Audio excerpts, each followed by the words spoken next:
রহস্যজনক আগুনে পড়ল এক ক্ষুদ্র ব্যবসায়ীর একমাত্র আয়ের সম্বল। ঘটনা তেলিয়ামুড়া শহরের উপকণ্ঠ অম্পি চৌমুনি এলাকায় বুধবার রাতে।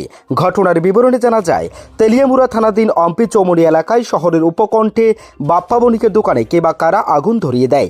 এতে পুড়ে ছাই হয়ে যায় ওনার উপার্জনের একমাত্র ভরসা। কিন্তু প্রশ্ন থেকে যায়, তেলিয়ামুড়া শহর জুড়ে গুঞ্জন চলছে অম্পি চৌমুনি এলাকায় যেখানে ট্রাফিকের চৌকি রয়েছে, সেখানে রাতের শহরের প্রহরায় 24 ঘন্টা পুলিশি ব্যবস্থা রয়েছে। মাত্র 5 মিটার দূরত্বে রয়েছে পুলিশ প্রহরায়, অথচ দূরত্বে কিভাবে অগ্নিসংযোগ ঘটে এ নিয়ে জনমনে নানা প্রশ্ন উকি দিচ্ছে রাতের তেলিয়ামুড়া শহরের নিরাপত্তা নিয়ে। তবে কি তেলিয়ামুড়া শহরের নিরাপত্তা দিতে ব্যর্থ তেলিয়ামুড়া থানার পুলিশ?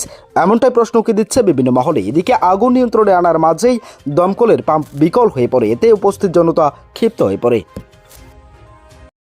আচ্ছা, অম্পি চৌমুনি একটা দোকানে শপকিপারে একটা আগুন লাগছে, কিন্তু মালিকের নাম জানি না, মালিক কই আছে না আছে জানি না।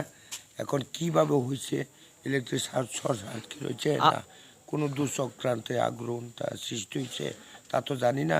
আমরা ফায়ার সার্ভিস অম্পি চৌমুনি সম্মুখে আছে দেখি আমরা আইয়াই আমরা আগুনটা মানে কাজে লাগাই। আপনার মেশিন কেমন আছে? মেশিনটা এখন কিছুটা আমরা কেন জানি কি প্রবলেম হয়েছে? পাম্পের একটু ডিস্টার্ব আছে, হঠাৎ করে এটা হঠাৎ দুর্ভাগ্যজনক আনফর্চুনেটলি বুঝলেন পাম্পটা হয়ে গেছে। মানে পাম্প মেশিন আপনার সারের লেগে মেশিনের জিনিস তো খারাপ হতেই পারে, সারের লেগে কোনো লোক নাই না, এইটা তো এখন তো আমরা সম্ভব নয়। সেই কারণে আমরা ওসির সঙ্গে আমরা যোগাযোগ করছি। ওসি সাহেবে এখন বলবো, ওসি সাহেব হেড অফিসে কথা কইব, কথা কওয়ার পর আমরা যে রেজাল্ট হইব সেটাই হইব।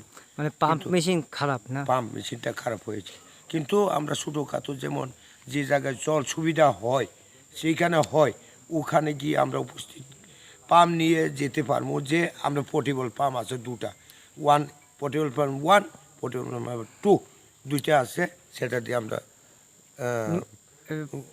প্রথম কারণ হইলো যে আপনার কি মেশিন করে চেক করে বেড়েন না আপনারা সকাল থেকে?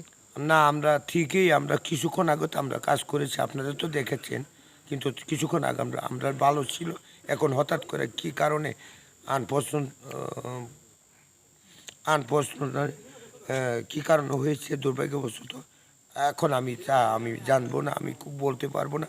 এটা ড্রাইভারের সব কিছু বুঝছে, আর মেশিনের জিনিস ড্রাইভারের সব কিছু বুঝছে, কিন্তু আমি এটার ব্যাপারে আমি কিছু কইতে রাজি না, বুঝলেন। সবকিছু ভেঙে গেলেও যা